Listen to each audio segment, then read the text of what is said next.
everyone. Super excited to be here today and talk to you all about generative AI, foundation models, and large language models. You already heard a little bit of introduction about myself. My main interests are natural language processing and applications of NLP on the scientific domain. And here are my handles. Feel free to contact me on LinkedIn. I'm very findable on Twitter, not so much anymore, but I'm more than open to connect. So the outline for the talk today and the things we're going to go over, we're going to start with some definitions of generative AI, foundation models, and LLMs, or large language models. These are terms that for instance, I have heard a lot lately, and they're often used interchangeably.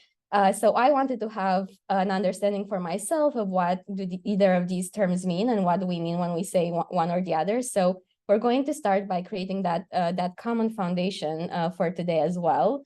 And then we're going to go over a little bit of history. How did we get here? So we are at this inflection point in natural language processing and machine learning in general, where we are seeing these really powerful models taking off. But there have been developments in AI that have led us to this point. So we're going to touch briefly on what those are, and in particular talking about transformers and the transformer architecture and this notion of self-attention. Then we're going to go over some model architectures. So a lot of these really powerful models, in fact, I want to say all of them are based on the transformer architecture. The most recent ones at least. So they usually fall into one of three categories: encoder, decoder, and encoder-decoder architectures. And we're going to see what this means, but we're going to go over these model architectures and see how they work and what the differences or commonalities are between them. And then we're also going to go over some generative model architectures. We're going to end with what are some common pitfalls of these models, because as we all probably know by now, they're not perfect. And we're going to end with some suggestions on how to get started. So that being said, let's dive into it. And yeah, I should also say this presentation is quite technical, and I'm excited to hear that there are various backgrounds of technical skills in here. So I'm hoping it appeals to everyone here. And if there are questions at the end of the presentation, I have a few minutes for that, and we're going to use the Q&A portion. So let's get started with intro to generative AI, LLMs, foundation models. So first thing, when we say LLMs, this is just an abbreviation for large language models, and I'll be using them interchangeably in this presentation. Generative AI, we hear this word a lot. It's a buzzword at this point. So what exactly is generative AI? If we look at the whole artificial intelligence ecosystem, we have machine learning as part of this ecosystem. So you can have rule-based AI systems that are not necessarily machine learning. But if we look inside machine learning, deep learning is even a subset of machine learning. So with deep learning, you have these really deep model architectures that usually use lots of layers. They're fairly complex and learn complexities from your data. So a type of machine learning model that is not a deep learning model would be something very lightweight, like let's say logistic regression, SVMs, or support vector machines, tree-based models, and others.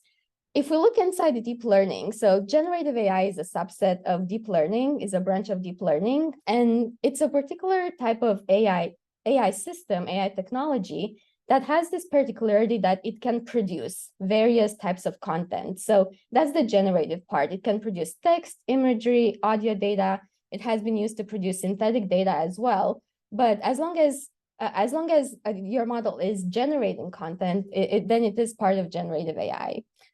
Some examples, I'm sure most of us have at least heard, if not already used, ChatGPT, which is this really intelligent conversational agent that has been created by the team at OpenAI.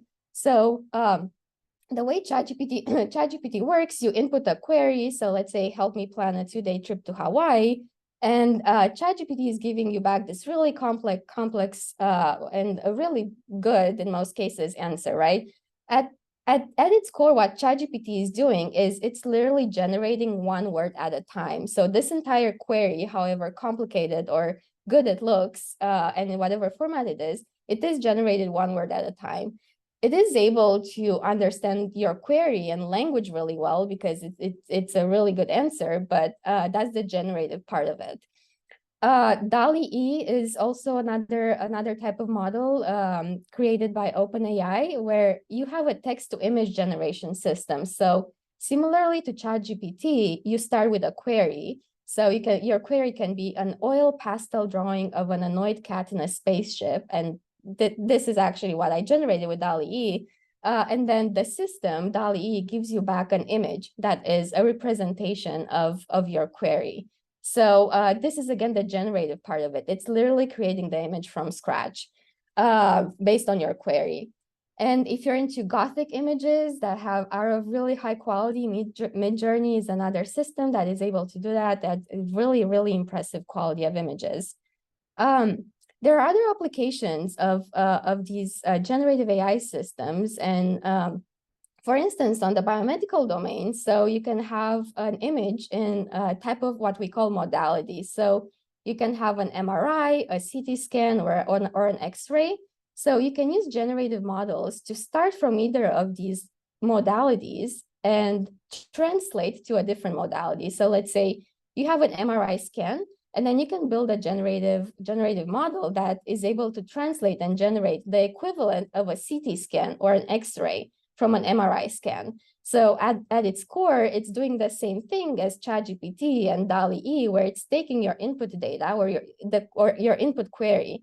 In this case, would be the MRI scan, let's say, and it's generating an equal representation of your query, but in a different modality. So if previously we went from text to image, now we're going from MRI to CT scan, or from MRI to X-rays. And there's more fun applications of this as well, such as style transfers. So maybe you've come across this, where you have these really beautiful, famous paintings, and then you can apply whatever style you want to them. So maybe you start with Mona Lisa, and then you apply some modern expressionism style to it. It's the same system where you're just transferring between styles by generating an image based on your input query. So that hopefully gave us an understanding of what are generative models and what are they supposed to do. Another term that's used quite frequently is, and it's really a breakthrough in AI, is that of foundation model. So the paradigm in machine learning has been, for the most part until recently, that for a specific task, so let's say you have the task of sentence classification or question answering or summarization, you have one model per task. So you train a model for sentence classification, you train a model for question answering, and you train a model for summarization. So you have one model per task. Then usually, in order to get a good model, you would need lots of labeled training data for your particular task. A newer paradigm that has been developed more recently is that maybe you don't need all of these different models for all of these different tasks. Maybe you can just have one really smart master model that is able to be applied to all of the tasks you're interested in with very minimal fine-tuning. And this is how models like BERT or GPT models work underneath. Is you have this master model that we call a pre-trained model. And this we're going to talk about this in a bit, but the way you train this model is on huge amounts of data in what we call a self-supervised fashion. And then with very minimal additional data, you're able to apply this model on and adapt it to your particular tasks for more specific purposes. So you can do this in a number of ways, and the most common ones of doing this is through fine-tuning, where you take this master model and you do use a smaller training set for your particular task in order to further tune this master model. But the difference here is that you need fewer data than if you were to train one model from scratch. You can also do what's called zero-shot or few-shot learning. So zero-shot is when you have your model is so intelligent that it actually does not need any example, any training, any labeled data. It's able to just answer your question without seeing any labeled data. Few-shot is when you're giving it a few examples. So maybe you have a model like GPT, and you're telling it, help me classify these tweets as either positive or negative, and you're giving it maybe a few examples. Zero-shot would be when you're giving it no examples. There's also things like instruction tuning and prompt engineering that maybe you've come across. So for instruction tuning, you'd be giving your model instructions in natural language. And for prompt engineering, you want to guide your model behavior through prompts. And kind of the underlying notion here is that, you know, you just have to give your model the right prompt, and your model again is complex enough that it will be able to give you the right answer if you engineer the prompt enough. So for an example of what instruction tuning, this is a model that is it's called MedPalm. It's a model for biomedical data. It's at its core, it's similar to the way ChatGPT works. It's a generative model. It's just pre-trained on different types of data. So the way you'd instruct the model, you literally give it an instruction. So you're telling it, in this case, you are a helpful radiology assistant. The following are questions about tuberculosis versus normal chest X-ray. Solve it step by step, output a yes, no answer, and an explanation. And in this case, you are giving it maybe one or two examples. So you're instructing your model in what to do and what to give you back. And you can do this with ChatGPT as well. And in this particular case, it's actually working really well. So you can build this really intelligent model that's able to, with just a few examples, answer these really complicated questions based on, you know, X-rays and other types of biomedical data, and also reason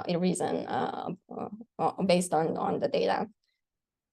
So that's kind of the summary on foundation models. And now moving to large language models. What large language models are really deep learning models that are focused on language understanding and generation.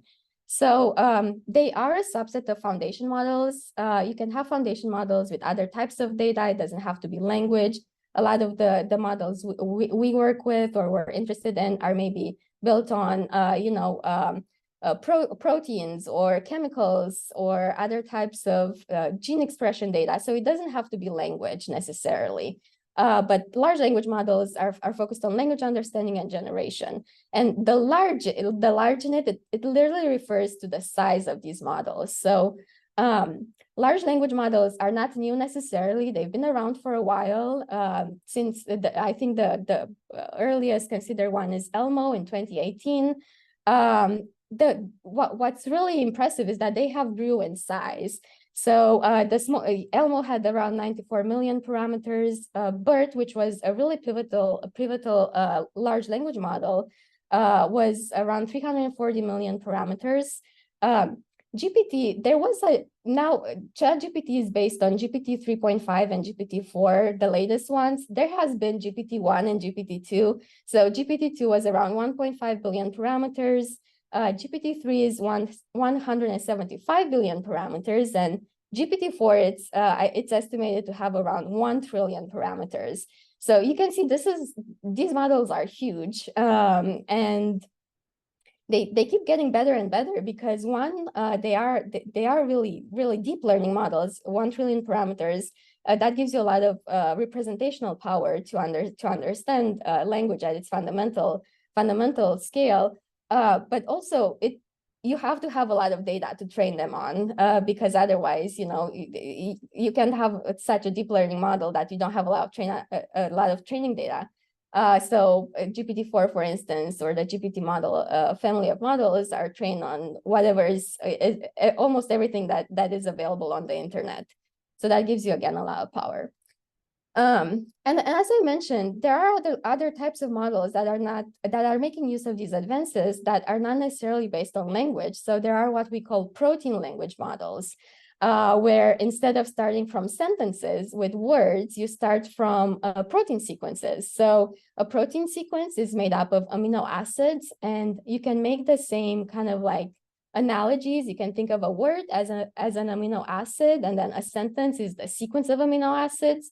And you can apply the same training paradigms and the same kind of like notions, and you end up with protein language models. So now you have a model that understands the language of proteins, and it's actually been really, really exciting. A lot of really exciting work in this area. You can do things like predict structure based on sequence and other things. You can also do that at the chemical level. So you can start with chemical formulas. The same paradigms apply, or the same analogies, where you can think of a word as as kind of like a portion of your chemical formula, and the chemical itself is the equivalent of a sentence, and you can use these models to predict properties of molecules, or figure out how similar molecules are, or what types of other properties they might have, maybe if they respond well to a certain disease or not. So there's all types of applications, and they're all based on the same underlying notions. So hopefully this made us excited about these models. I know I am excited about them. And as mentioned, there has been a lot of work that led up to this point where we are seeing these really powerful models. So that's what we're going to go over in this next section. And before transformer-based models, really the state of the art in natural language processing was RNNs, so recurrent neural networks.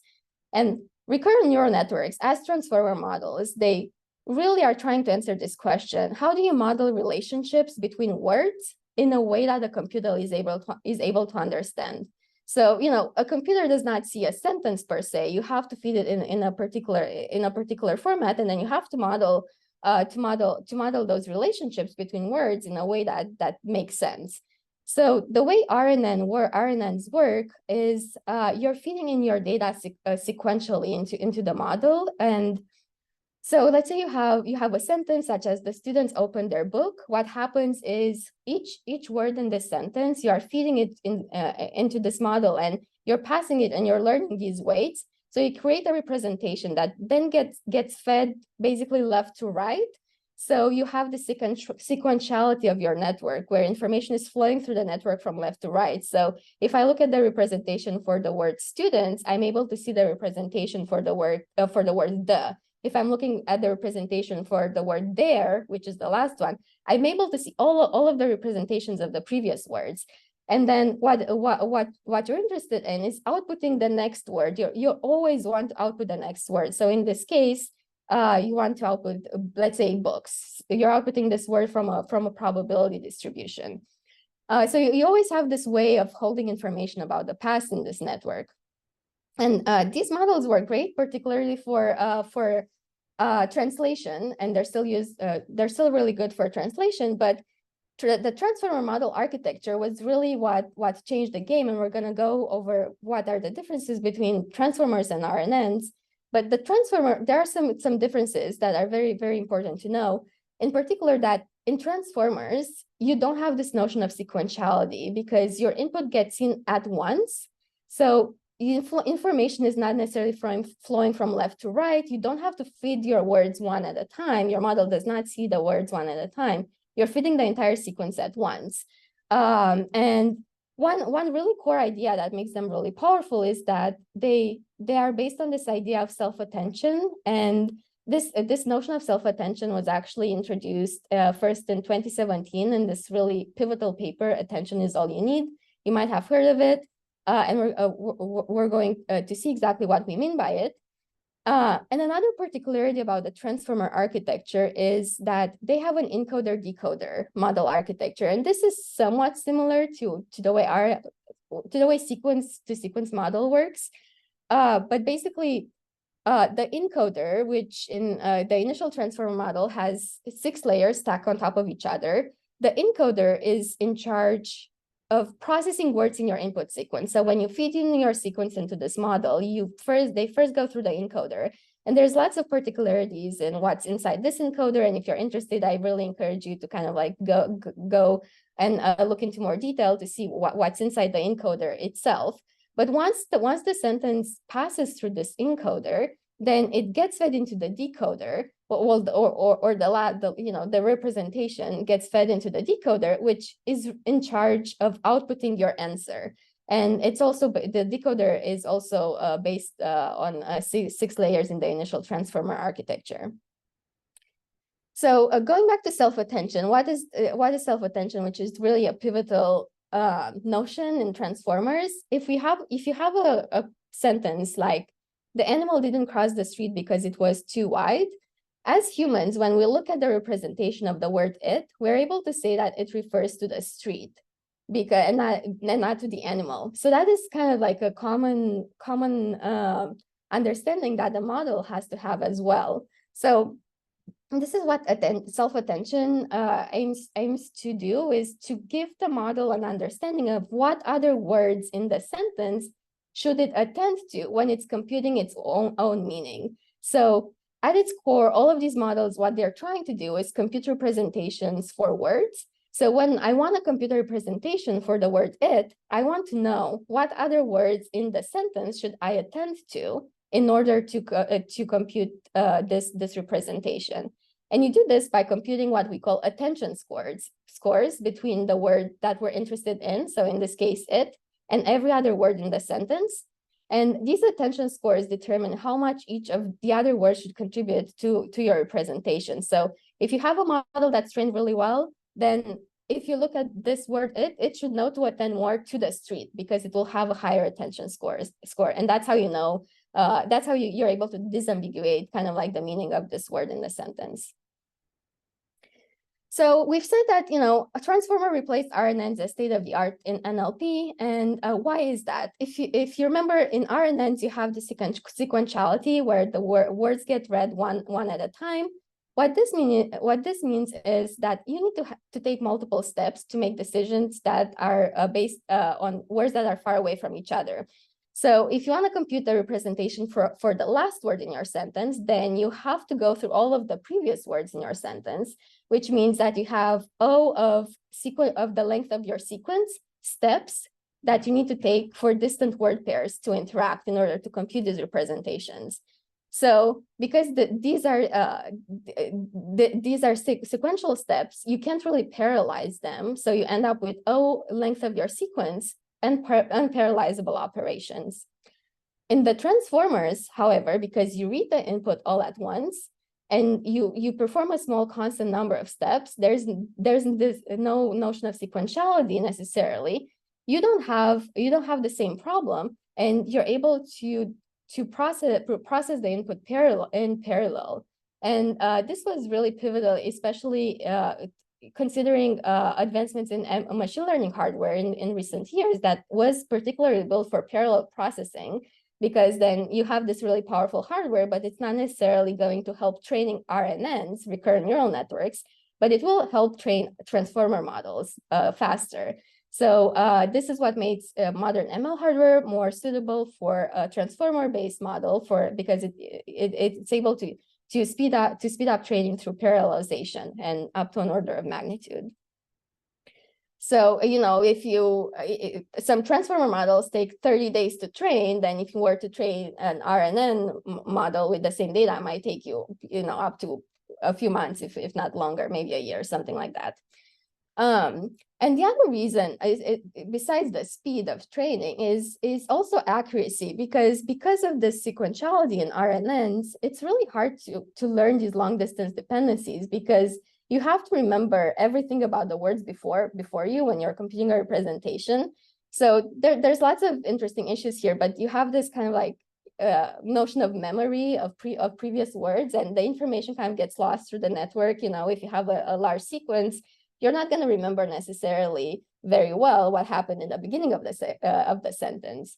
And because of this notion of self-attention in transformers, where you're able to model relationships between words, regardless of their position, this actually helps with learning these the representations better, because you don't have the same issue of losing information, because now you have access to all of the information at once. And this actually led to higher accuracy of transformer-based models on NLP tasks compared to RNNs. So how do you usually train these transformer models? This is what we call pre-training, where you don't really start with labeled training data. You start with some really large unlabeled corpora, such as Wikipedia corpus, or again, all of the internet, like whatever unlabeled corpus you want to start from. You train it in what is called a semi-supervised fashion. And one of the most common ways of doing this training is through what's called masked language model. And there are other ways to do this. One of the other common ones is next sentence prediction. But to give an example, with masked language model, what you're doing, so you start from your unlabeled data. So let's say we have this paragraph. Students opened their books when the teacher entered the room. The teacher started the lesson. Someone raised their hand. You're masking words randomly out of this paragraph, and then you're asking the model to learn to predict what you've masked. So that is the semi-supervised, where you don't need labeled data, but you create your own label data in a way, because you're just kind of like masking some things out of your corpus, and then you're training the model to predict what you mask. And again, if you're interested in these pre-training technologies or like approaches, I really encourage you to go dive deeper, because there's a lot of interesting kind of like caveats here of how to do that. Anyway, yeah, go check it out if you're interested. But okay, so that kind of like hopefully gave us an understanding of how did we get here, and how do we pre-train these models. Now, I want to go over some of the model architectures, and we're going to start with what are some models, and how are they using this transformer model architecture when they're built. So there are three main types of transformer-based models. The first one is they're called encoder models. So going back to, and I'm looking at the bottom right part of the slide. So going back to the transformer architecture that we've seen, the transformer has this encoder part and the decoder. Encoder is in charge of understanding your sentence, your input sentence. Decoder is in charge of outputting your desired answer. So encoder models are only using the encoder part of the transformer. So they're called auto-encoding models. And because they're only, they have access to the input sequence, right? So it sees the entirety of your input sequence. They have access to both what we call right to left and left to right context when you're training. So going back to the masked language model paradigm, when you're trying to output what word should be when you're masking a particular word, like what word should that be, your model sees what's up to that point in the sentence and what's after that point in the sentence. So you have access to the entire sequence. And BERT in particular is one type of this model, and it's trained with masked language model pre-training approach, and also with next sentence prediction, where it's very similar to it's not very similar to masked language model, but basically the next sentence prediction approach is where, also starting with from an unlabeled paragraph or a corpus, you're trying to predict whether one sentence follows the other. So let's say you have two sentences, you're training your model to predict if they follow each other or not. BERT in particular has been pre-trained on books corpus and English Wikipedia, and because it has access to the entire sentence, it's best used in tasks that need to understand the entire sentence. So if you have something like sentence classification, name entity recognition, or generally any task where it's better for you to understand the entirety of your input, then encoder-based models such as BERT might work best. Another type of models are decoder models. So this is where the GPT family of models comes in, they are using the decoder part of the transformer architecture. So they are called autoregressive models, and they are called autoregressive models because unlike the encoder models, they don't have access to the entire of your sequence, of your sentence. So pre-training usually involves predicting next word in the sentence. So if going back to this example where we have students open their books, what the model will do is if I have this mask, I'm masking the word books, the model will still be tasked to predict this word, but will not have access to the rest of the sentence, what's after books. So that's kind of the difference here. You only have access to what's before that word, and you're tasked with generating one word based on what's before it. So that's why they're called autoregressive models. And you cannot condition on future words. And GPT-3 in particular was trained on Common Crawl, web text to books, and a lot of basically books, corpora, and Wikipedia. And as mentioned, has around 175 billion parameters. And it's best used on text on content generation. And these decoder models in general are best used when you need to generate content. There's also models that use both the encoder and decoder part of the transformer. So these are called encoder-decoder models. T5 is such an example. And the way these models are trained is through what we call span corruption. So you basically, instead of masking random words, you're masking random spans of text that can contain several words, and then the objective then is to predict the text that this mask has. So that's where the decoding part comes in, because you have to generate one word at a time, the encoder still has access to the entirety of your sequence, but the decoder is in charge of predicting that the span that you mask. And these models are best used in tasks where you need to both understand and generate content. So translation, summarization are some examples of that. I think, yeah.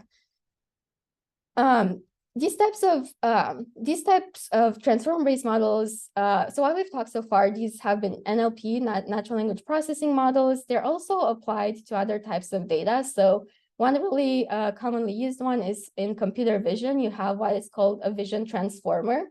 So the paradigm here, it's very similar. The idea is the same. You want to train these models based on your input data in some type of way.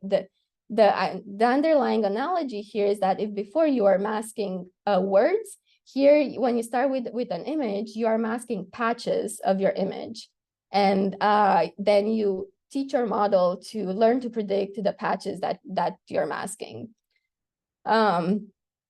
So that kind of like ended the portion of transformer-based model architectures. Now let's go over some types of generative models. And there's 3 types of models I think are very, very interesting, and I'd love to go over them with you. The first one is variational autoencoders. So the idea here is that you start with an input, and then you start with an input that's from a higher latent space, and then you want to shrink this input to a lower input space, latent space that basically is as much information, as little information as you need to still capture the representation of your input, and then you want to reconstruct. Starting from this learned latent space, you want to reconstruct back from that your output. So the first portion would be the encoder part. The second portion would be the decoder part. It's kind of like the same underlying architecture as before. And here you want to minimize the loss between your input and your output. And what you're learning is this probability distribution, really, where you want to be able to, if you have samples, the assumption here is that all of your samples are coming from a common probability distribution. And what you really want to learn is that common probability distribution and its parameters, such as the mean and the variance, so that you can draw from that probability distribution and generate other samples from that probability distribution. Another type of really cool generative model is or model architecture are generative adversarial networks, or GANs. So here is you start with a random noise, and you have a generator that is in charge of generating images from this random noise. So we call these fake images. And then you have also a discriminator that is in charge of figuring out if the generated image is real or not. So you have a training set with real images, and then you have this generator that is generating fake images. And then the discriminator is in charge of figuring out if what the generator generated is fake or not. So the idea here is that a really good model, you want to train this model so that the discriminator is not able to distinguish that your fake images are actually fake, because that's when it means they are really, really good and high quality. So when we see deepfakes, for instance, it just means that, you know, the model that they were trained through, they had really, really good discriminators that were not, I mean, or really bad discriminators that were not able to discriminate really well between fake images and real images, because we were able to fool the discriminator. And another type of the last type of generative model architecture are diffusion models, which here you start with an image, and then you keep adding noise to the, and I'm using images here, but again, you can start from whatever type of data. I think for generative models, the more obvious ones are images, but you can use the same analogy for other type of data. So you start with an image, and then you keep adding noise. You're from a Gaussian distribution until you end up with this really noisy image. And you do this through a number of Markov steps. Anyway, it's there's a whole thing going on. But the idea here is that you start from an image, you end up with a noisy image, or just noise. And then you are trying to reverse this process. So you're training a network that is able to go from noise to the input image that you generated. And the idea is that through this process, through reversing this noising process, you are learning to recover your initial data, and you can similarly learn this probability distribution that the samples are coming from. So after training, you can use your trained diffusion model by starting from some random noise, and then if you pass it through this learned network, you should be able to generate an image that is very, it's coming from the probability that you've learned. So it should be very, very similar to what your model was trained on the set of initial images. So that kind of ends our portion of looking over types of model architectures. I want to also go over some issues with these models, because as impressive as they are not perfect, and there's a number of documented pitfalls, and this doesn't even cover them. But I think the main two ones, at least for me, are hallucination and bias. So hallucination is when basically you can't really trust what your model is outputting, right? So ChatGPT is fun to play with. It is right in a lot of instances, but it's also wrong. And there's no way to know if ChatGPT answers are right or wrong unless you fact check it. And that's called hallucination in these types of models, where they can spew out, whatever facts they want. They don't have to be true. This, again, if you think about how they work, they're generating content, right? One word at a time. So there's nothing, unless you input that information, that would be very hard to do. But there's nothing inherently that makes these models give you back correct information. So that's always something you have to fact check for. And that's been pretty well documented at this point. I think the models are getting better and better at dealing with this, but it's still, you cannot trust them for that. You need certainty on something. So medical decisions, for instance, right? Something that you need absolute certainty on, you cannot really trust these models. And another really, again, well-documented one, and this has been well-documented in machine learning, and particular NLP for a while, it's bias. So, these models are trained, again, for the most part on open source data or whatever it is out on the internet. The internet is inherently biased, so the models do learn these representational kind of like power from the data they're trained on. So they will also show that in their outputs, because they're just a representation of what they're trained on. So this is an example that I actually was able to pull from ChatGPT very recently. It's from my own interaction with it. So if you have the sentence, the doctor yelled at the nurse because she was late, and you're asking a ChatGPT who was late, The answer you get back, ChatGPT tells you that the pronoun here, the pronoun she refers to the nurse. So the sentence suggests that the doctor yelled at the nurse because the nurse was late. It's like, okay, well, maybe, maybe the model just assumes that the nurse was late. So, let's try it in a different way.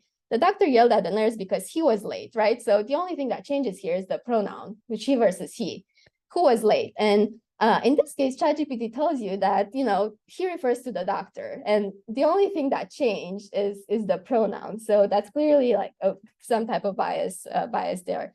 And again, this has been well documented in natural language processing, and it's something that unfortunately we do have to deal with and be mindful of when we are using these models.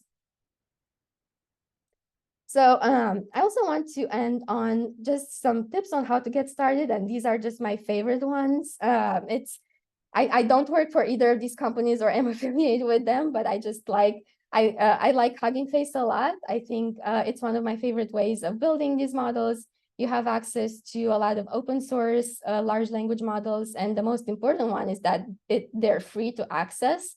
So they have a lot of tutorials and examples. If you want to do something like sentence classification, name entity recognition, question answering, there's a lot of really cool, interesting examples. It literally just takes a few lines of code in most cases, and I honestly really like it. And the amount of models that are available, it's also really impressive. If you want to play with GPT models, the OpenAI API also gives you access to that. It's a little bit more black box-ish in terms of how you're able to interact with it. And the caveat here is just that you have to pay to access the models. For those who are interested in exploring with some of these model architectures,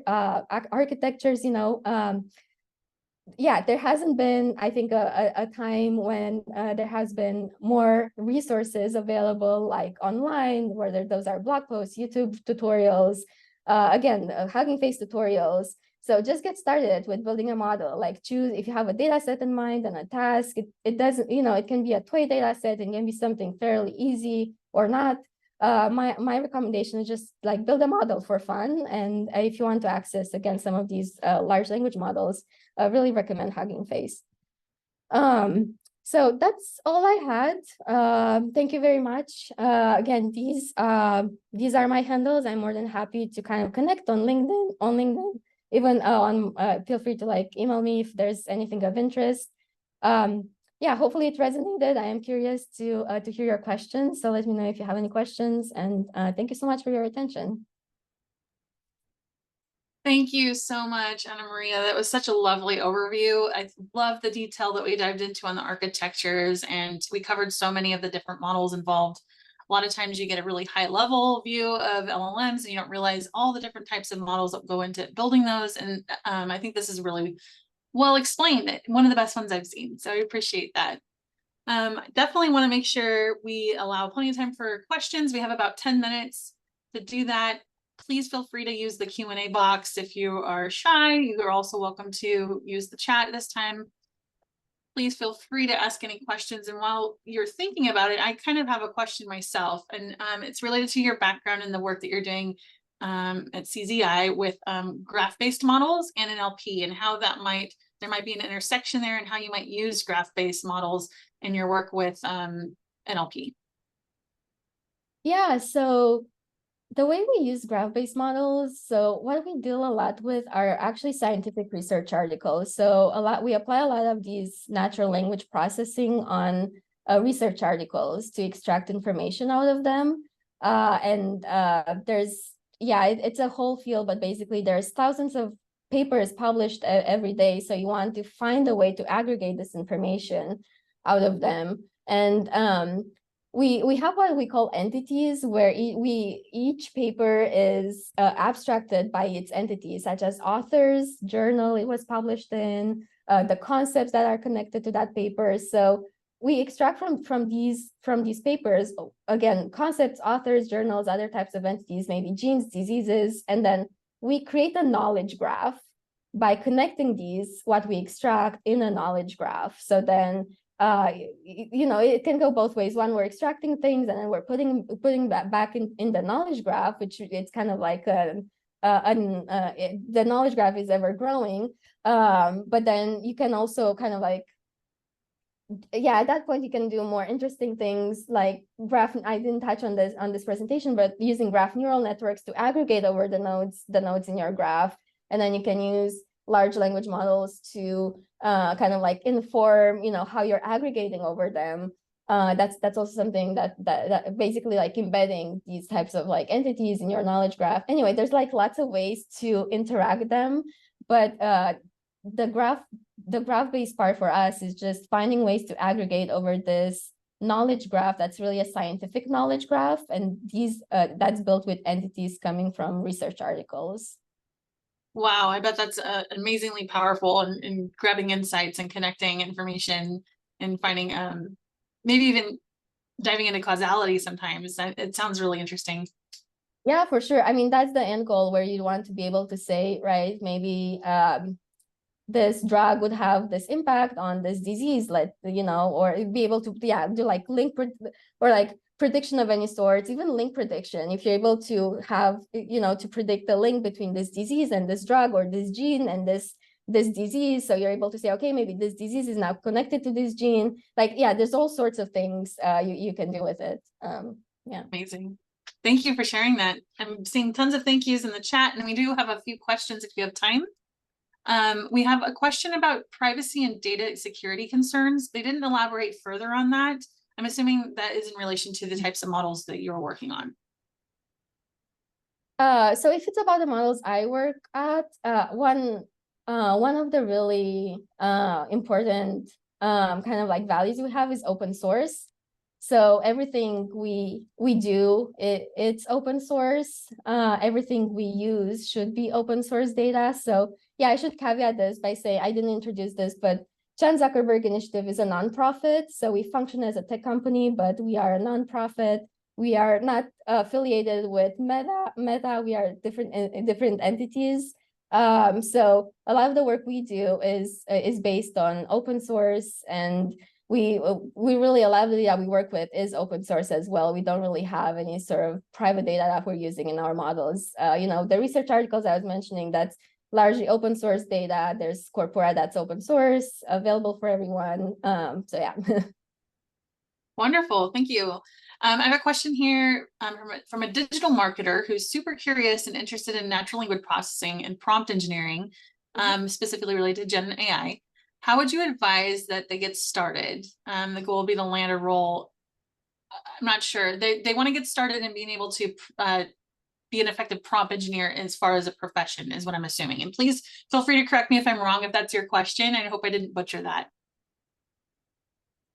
Yeah, I think there's a lot of resources, and I've seen a lot of, you know, I follow Andrew Ng, for instance, a lot on LinkedIn, like, and I'm sure there's others, but he has a bunch of courses on prompt engineering. I'm assuming there's others where that you can take. The main underlying notion there is, again, I think you know, you want to get really good at figuring out the right prompts and doing.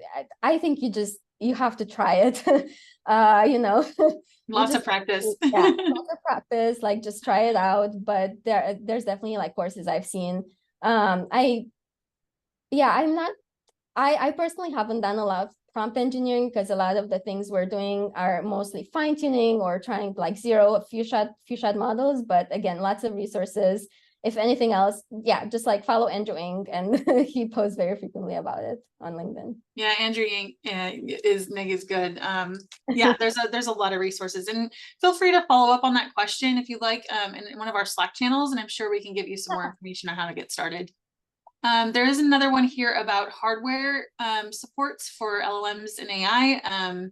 Do you know anything about that from your end?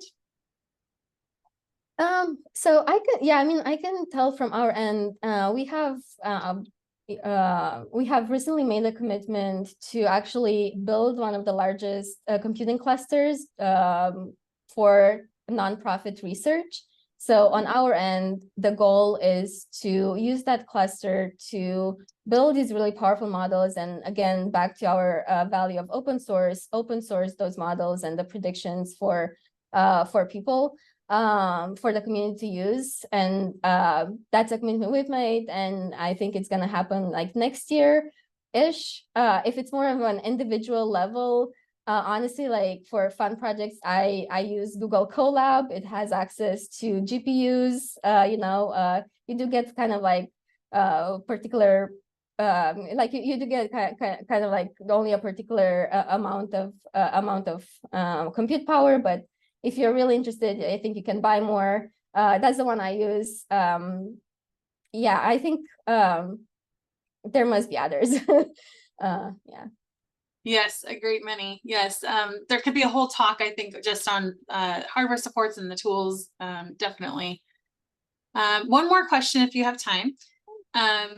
This is about your opinion about Q-star. So of course, it's a very hotly debated topic right now, the most state-of-the-art model that GPT-4 Turbo, the breakthrough that was happening on that. So with OpenAI, do you have any thoughts or opinions around that? I guess what's the specific or there was no other specific question. They're just wondering if you have any opinions on the recent buzz, or I guess maybe at this point there's a lot of rumors going around as well about the latest state-of-the-art breakthrough in OpenAI's models related to Q-star or Q asterisk, however you say it. Yeah, I'm actually like, I don't think I have informed opinions, so I'd rather not. Yeah, I'm not super familiar, to be honest, so I'd rather, yeah. Yeah, I think that's I think everyone's trying to gather opinions and just read more about it at this point. It's very it's a very hot topic, but it's super recent, so that's totally understandable. I feel the same way myself. Thank you though. Any other questions from our audience? I think that covered about all the ones I had in the Q&A bank. We have a few more moments. I can hang on for just a minute if you'd like to chime in. Thank you so much for spending your day with us, and we can definitely continue thanking Anna Maria for her time, for enlightening us, and thank you so much for all the effort you put into your presentation today. Yeah, no, thank you. Okay, great. Wonderful. Well, we've posted the link to her LinkedIn in the chat. Of course, the links to the Slack channel. I have one more question that just popped up. How to join the Slack channel. I will answer that. And I'll grab the link really quick, and pardon me for just a moment. If that does it, I think that we can finish up our day. Wonderful. Thank you so much, everyone. Thank you so much.